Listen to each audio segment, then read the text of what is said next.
Studies and Human Security and Development in this Providence University. For those who don't know me, but most of you know me because you were either former students or current students.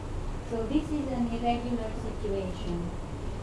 It's not an exhibition per se, and it's not a class per se.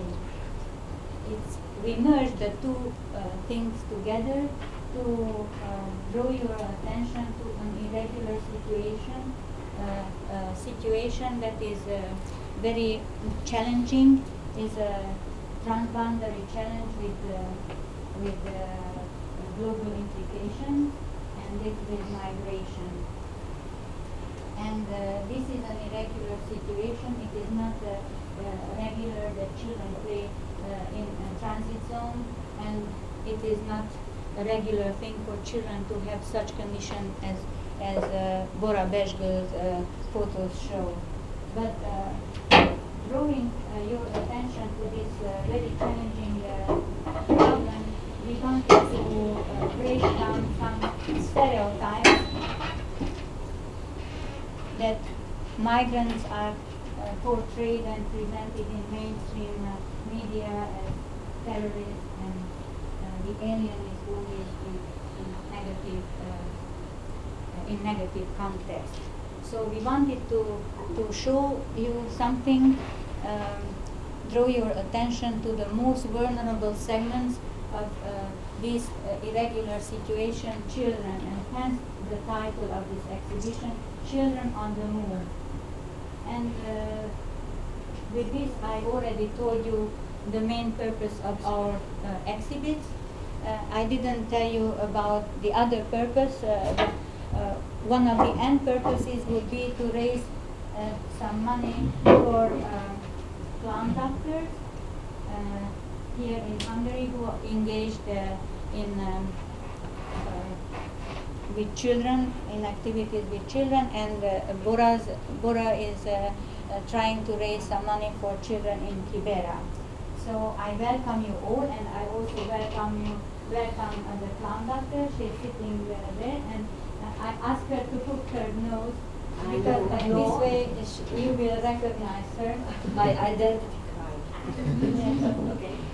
So with this in mind, I give the floor to Bora, and then Vivian will continue, and then maybe Valeria will continue. It's up to them to decide about the order, no problem. You know that our class is very open and very flexible, so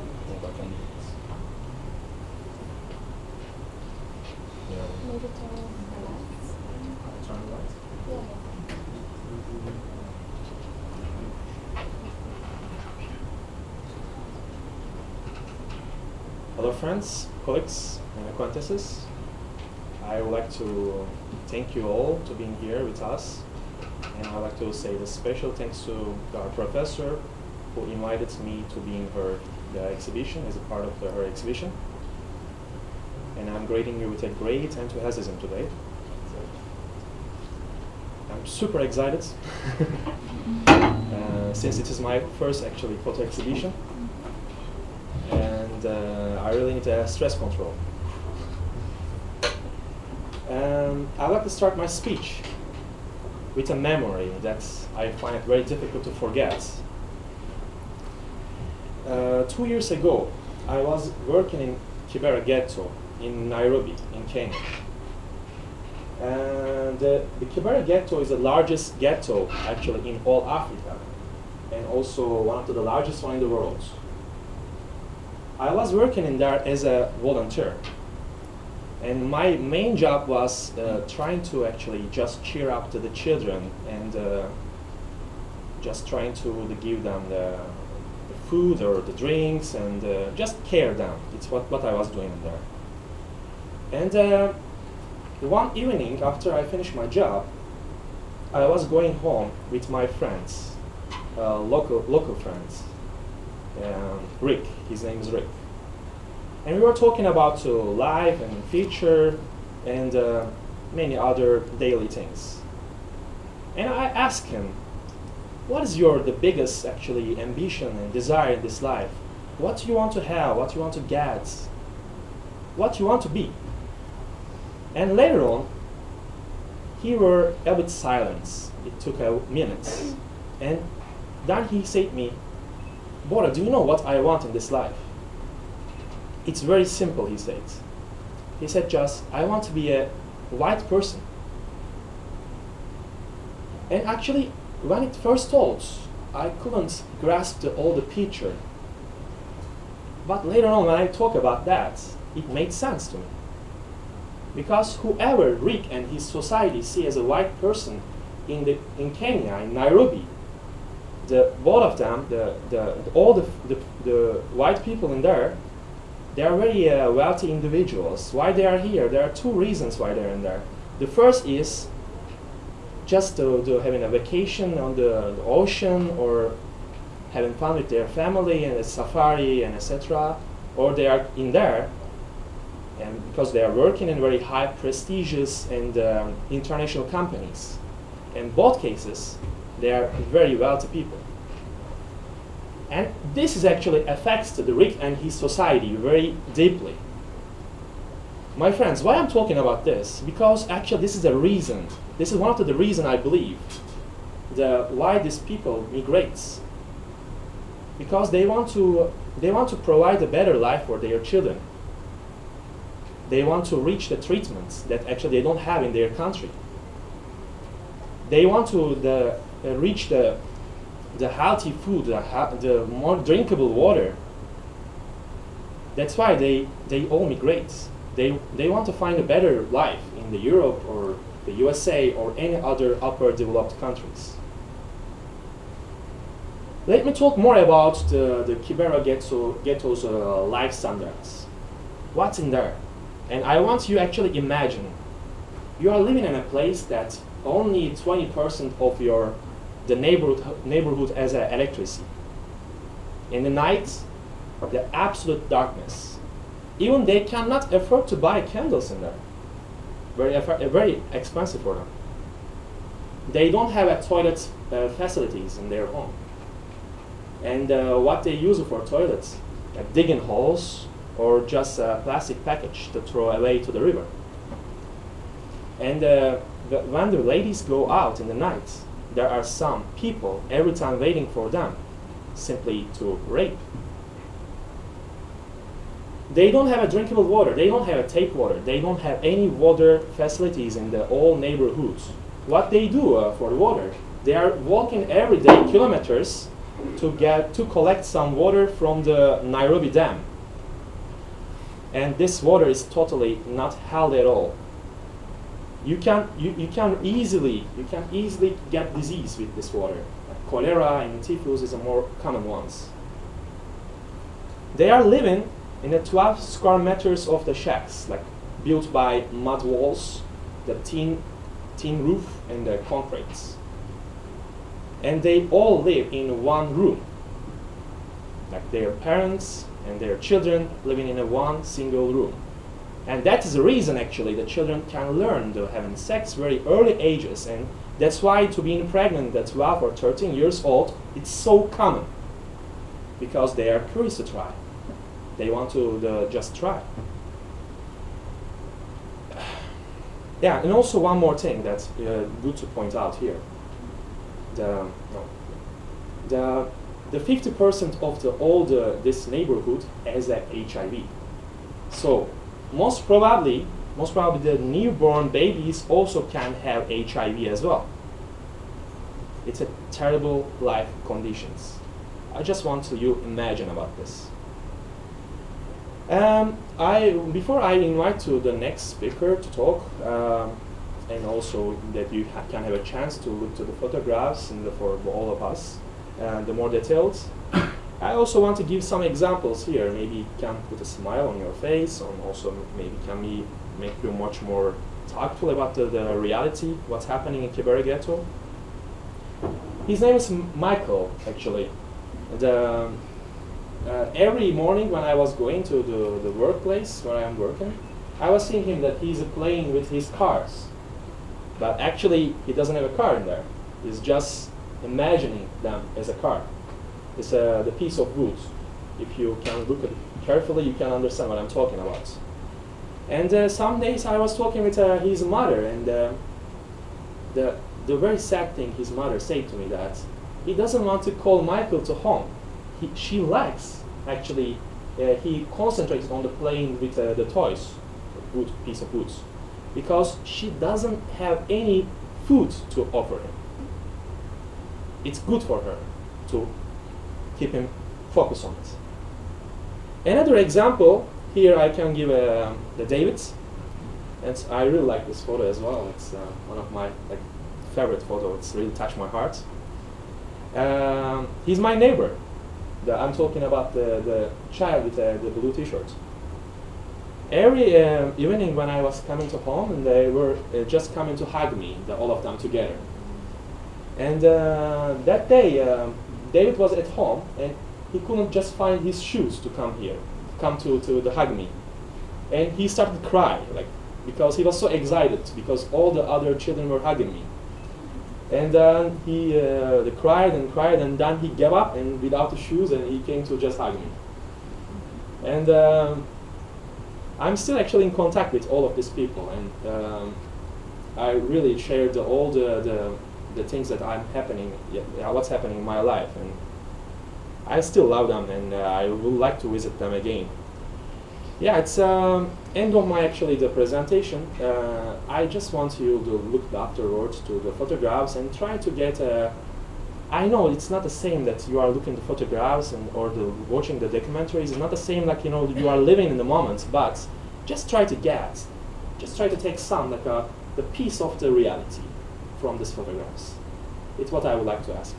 Thank you very much for all of you.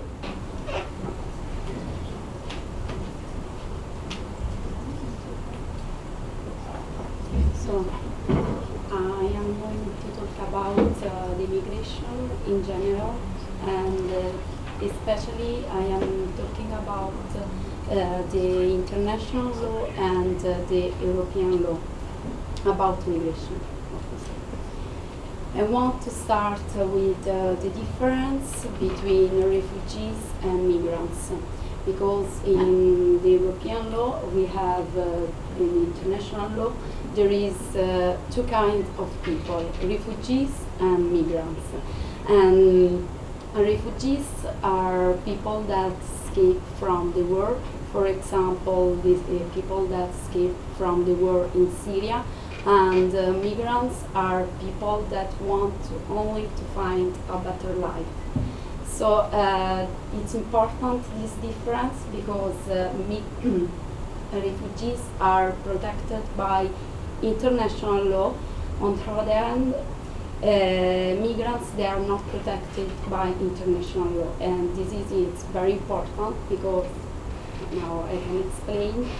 There is an important convention that was signed in 1951, Convention of Geneva, and in this convention protect the refugees. And it's important to understand the difference between legal immigration and illegal immigration. Illegal immigration are people that are migrants that go to another country, so go abroad, but they don't have the documents. And legal immigration, on the other hand, they have the documents, so they can live in another country. The factors that push these people to go to other country, they want to find a better life, want to find a job, want to escape from the war, from the poverty, and they want they want to escape from civil war, for example, and find a better life. And so here we can see the push factor and the pull factors. Where they come from now in 2015, in 2016, sorry, they came from Syria, Afghanistan, Kosovo, and Iraq, and they came from North Africa and Central Africa. And now in Syria, I think you know, there is this conflict, so most of them try to escape from the war to try to go to Hungary. And for example, in Libya, they try to escape from the war, the civil war, to go to Italy. So here we can see the roots that these migrants do. For example, here there is the eastern route, so the migrants escape from Syria and go to Hungary, and here are the central Mediterranean routes. So the migrants escape from Africa and try to go to south of Italy and Spain.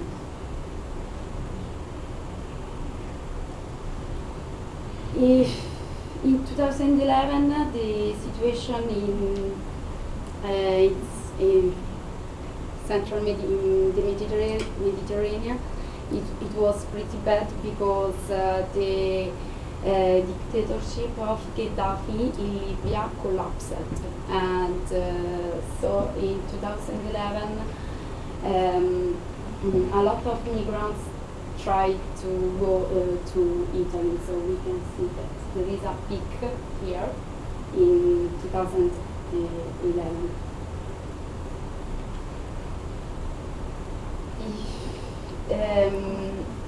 So in 2008, before the dictatorship of Gaddafi collapsed, before Italy tried to sign an agreement with this dictator, Gaddafi, but this agreement that the Berlusconi government signed, it was against the Geneva Convention, because he tried, my government, he tried to push away the migrants.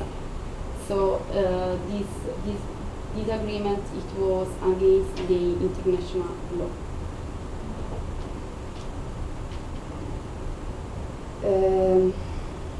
Here we can see that, how I said before, in 2011, France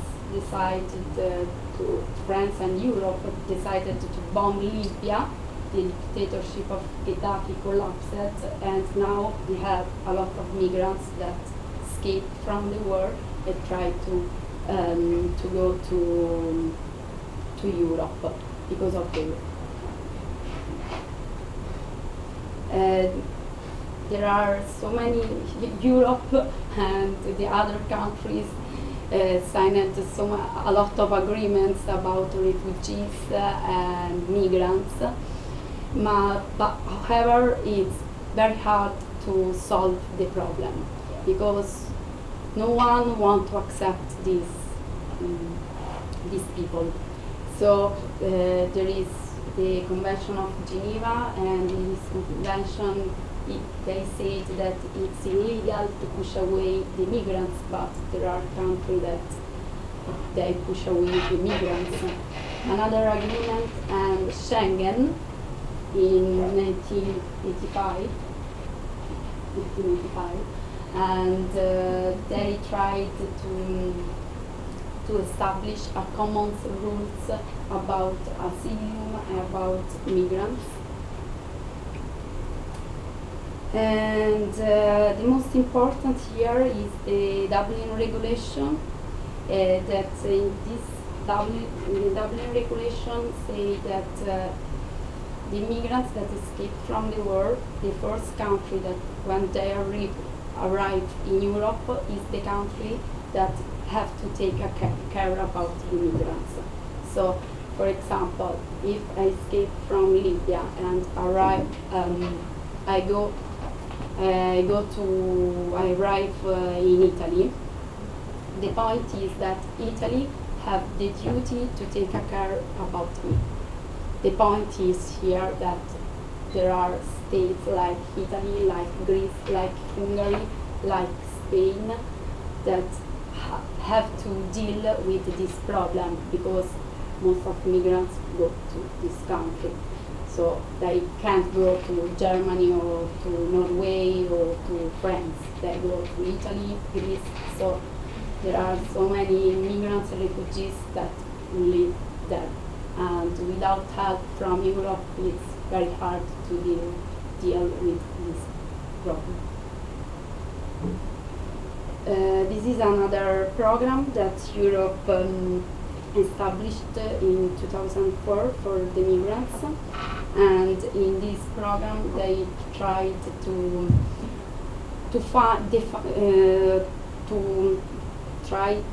find a definition of what is refugees, what is migrants, so and try to find common rules about asylum. And in this agreement, Europe tried to defeat the illegal migration. In Italy, we can see that there are most of them came from Syria, Eritrea, Afghanistan, and Nigeria and Somalia. Here there are some pictures from Italy because I want to show you the difference between. It is an old picture.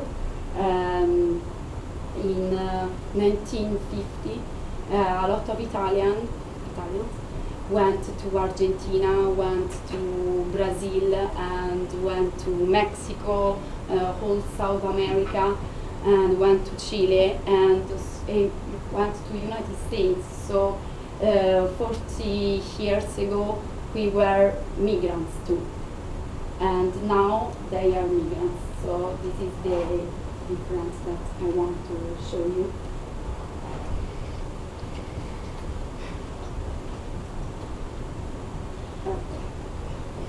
The result.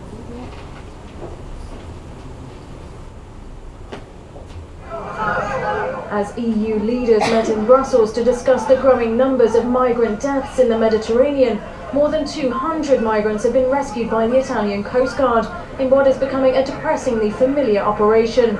The two dinghies have been drifting more than 60 kilometers off the Libyan coast when they sent out a distress call. Now safe on the island of Sicily, they were taken to reception centres to begin the long process of seeking asylum. It's a story which could have ended differently. Since the beginning of the year, more than 1,700 migrants have lost their lives in an attempt to make it to European shores. On Malta, the funerals took place on Thursday for the 24 people whose bodies were recovered from the Mediterranean on Sunday, when an estimated 800 migrants drowned in the worst ever recorded disaster of its kind. Their names unknown, the bodies were buried with a simple number, should their families ever come to claim them.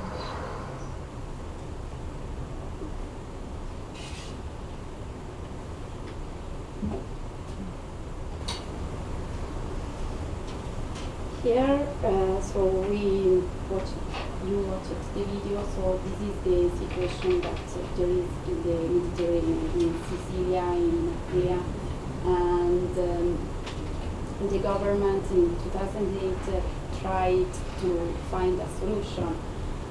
The point is in Berlusconi government, I think that everybody knows Berlusconi. So the Berlusconi's government approved a law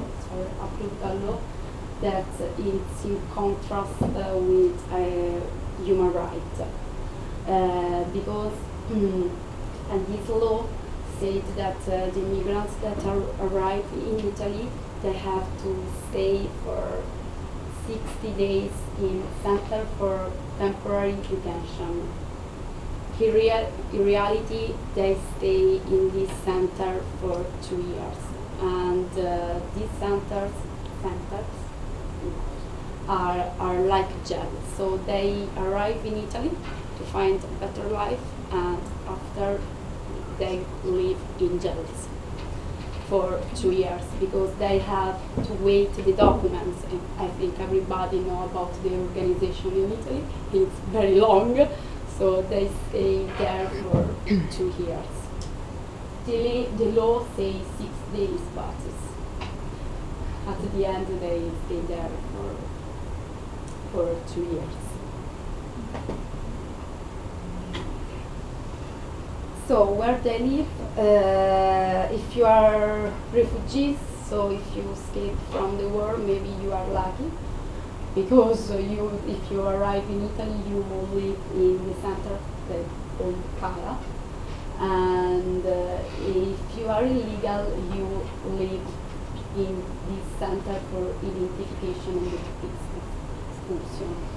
The point is that a lot of organizations, international organization and national organization complained with Italy about this because we immigrants in my country, they live in this centers for identification and expulsion. So the point is that a lot of international organizations has complained about this.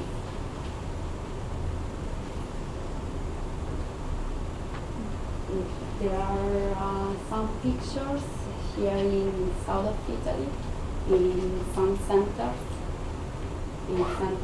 for identification. How you can see are like jails. They try to escape from this jail. Jail is like a prison. They go to Italy and they live for two years in this prison. They are waiting the documents. So they try, in these photos, pictures, they tried to escape.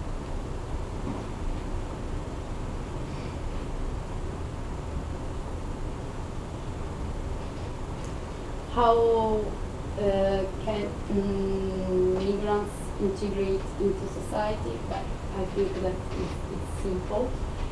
With healthcare, but the most important is education, to learn the language where of my country, and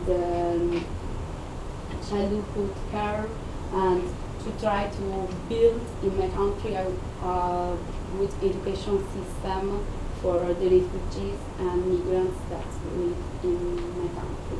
I think that is the only way to try to integrate these people.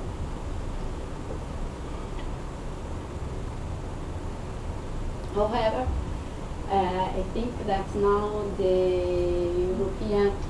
European countries and my country too fail with integration. So if now I think that you know about Belgium, about what happened in Belgium 2 weeks ago, the attack.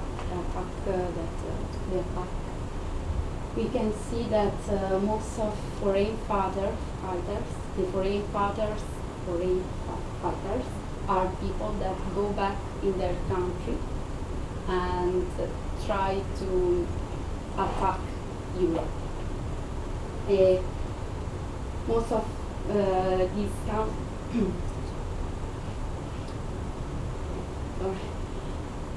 most of them came from Belgium, France, Denmark. So the point is that I think that Europe failed with integration, especially my country and France, because we can see that is the second country where the foreign fighters came from. So how it's possible the integration? We say that the integration is possible with education. Fine. But if the government doesn't invest in education and on education and to help the refugees, the integration is impossible. We can see that, for example, Germany paid 400 euro for months for each refugees and each migrant. Italy only 35 euro, and only 35 euro. And Greece, for example, the government in Greece didn't give them money.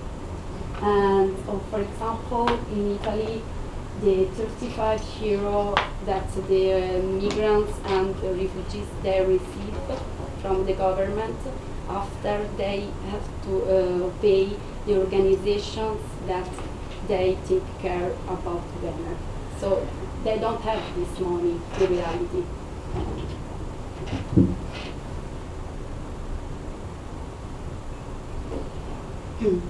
What is the impact of immigration in Europe? I think that the governments and the European governments should invest on migration and invest on these people, because there are two important impacts: economic impacts and a cultural impact. And it's very important the cultural impact, because we can share with people. I can share my culture and they can share their culture, so I can get better and they can improve. They can improve, I can improve. So I think that our government should invest in immigration.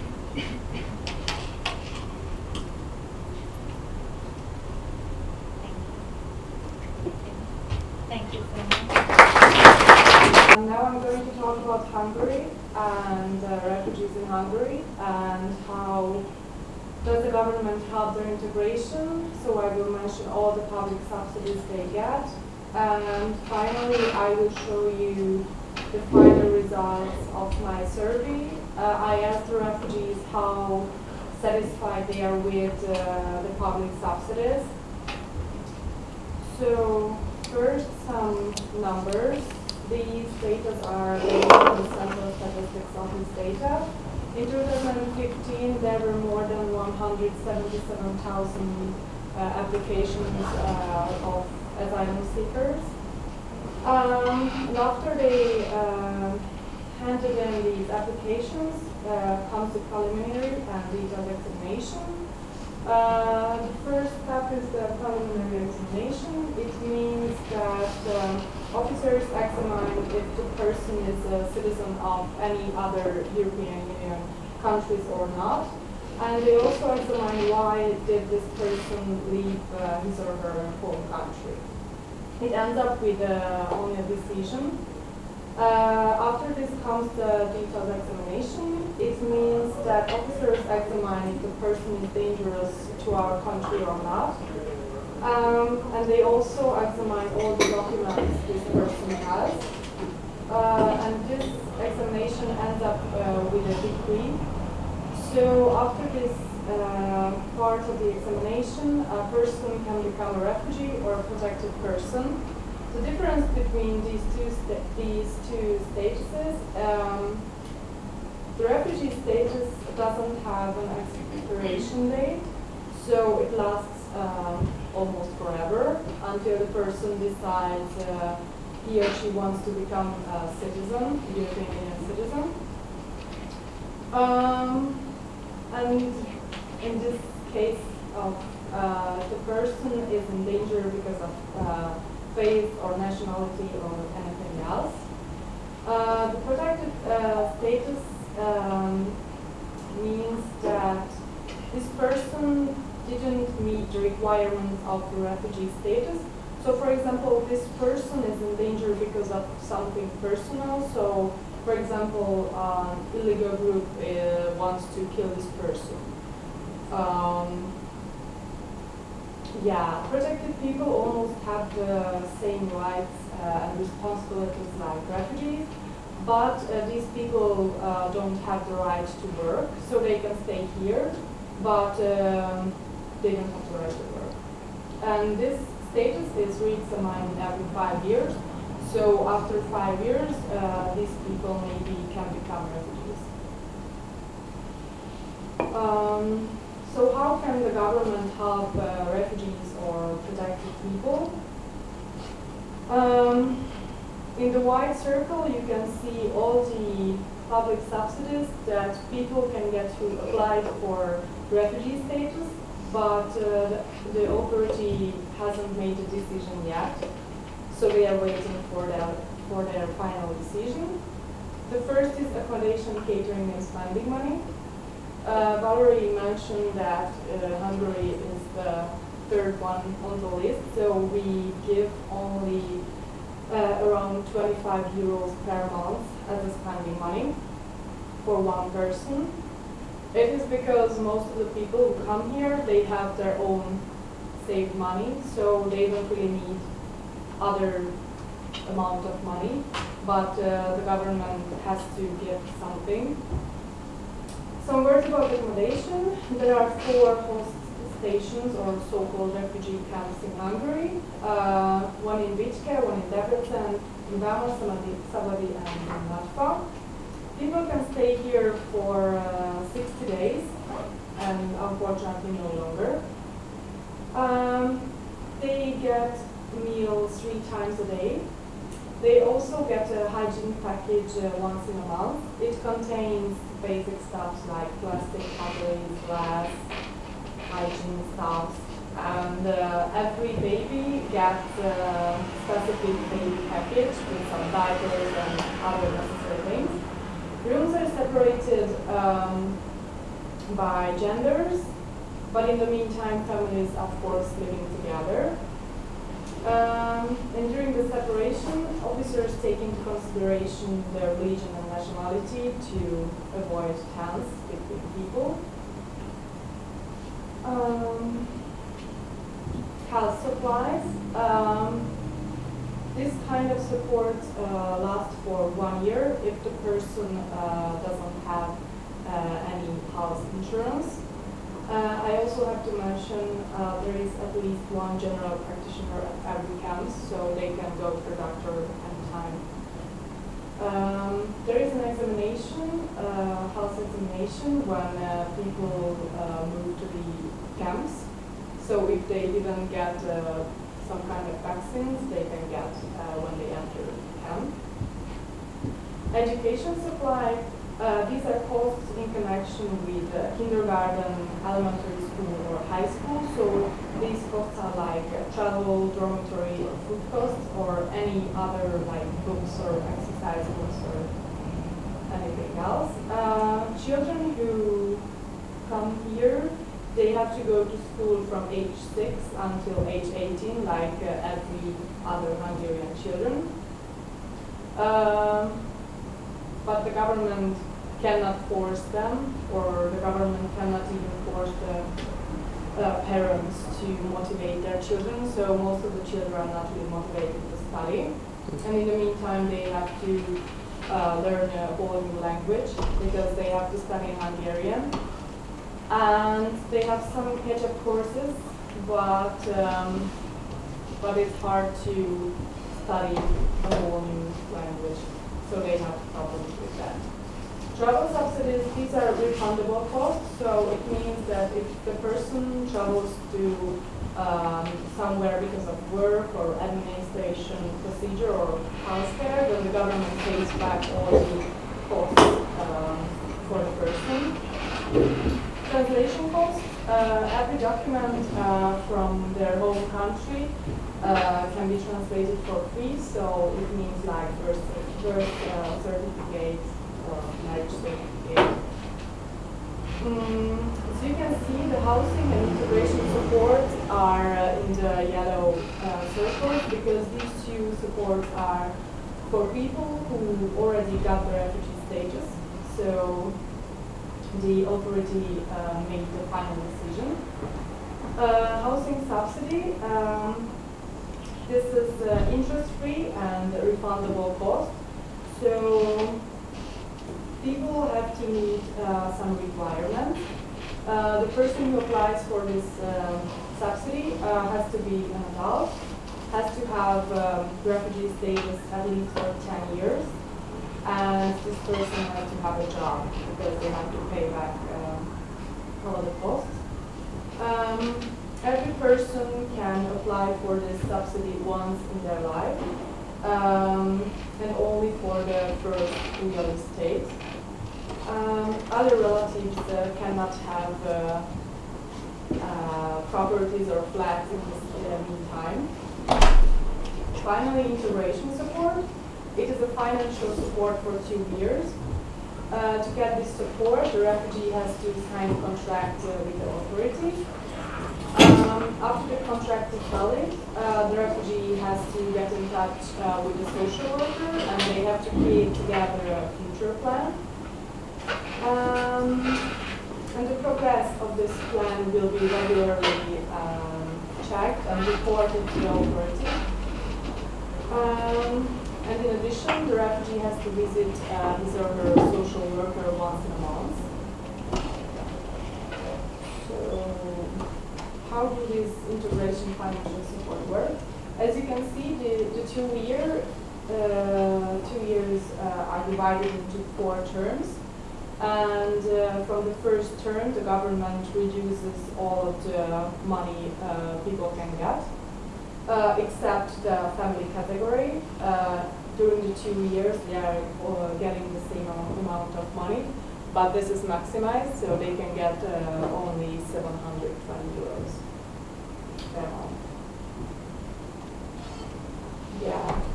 So, as I mentioned, I had the chance to make a survey last year. There were 50 participants.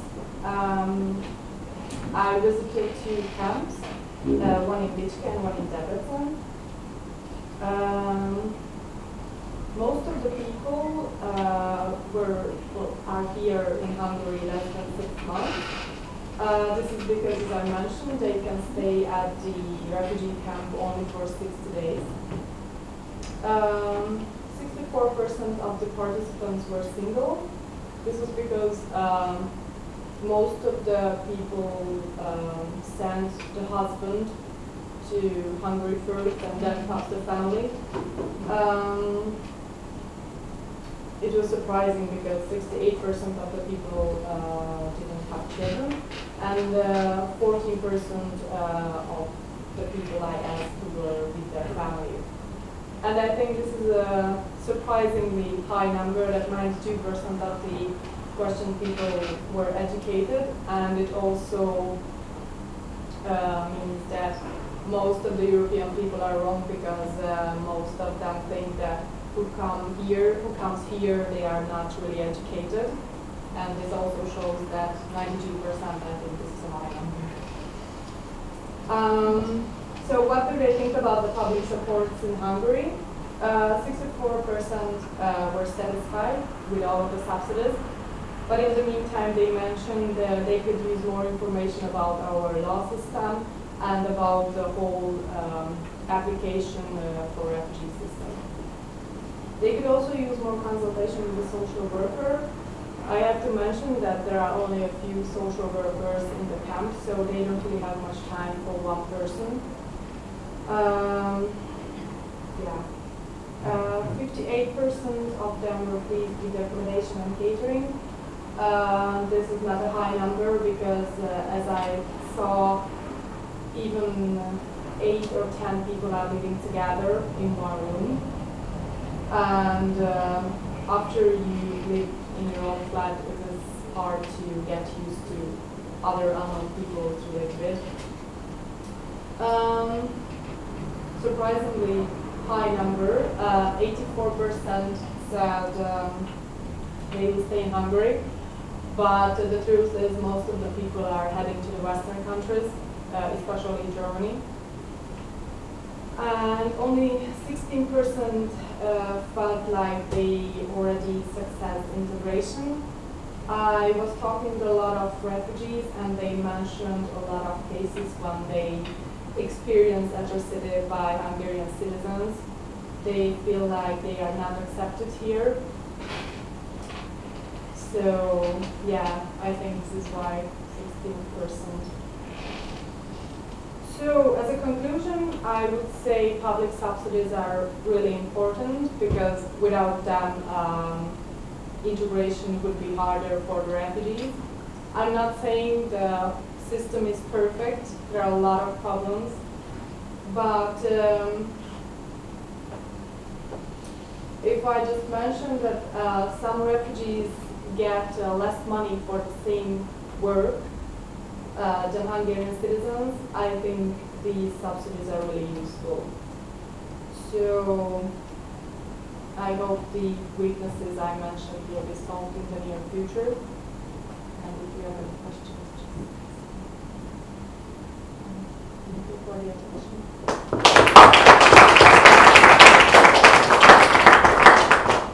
I have a question. When you mentioned the part educated, what do you mean by that educated? They're like finished universities, or what was you? I asked them how many years did they study, and most of them said 9 to 12 years. And I asked them if they have, if they finished high school or not, and if they finished, they continued university or not. And the 92% is that who finished high school and then they went to university. Yes.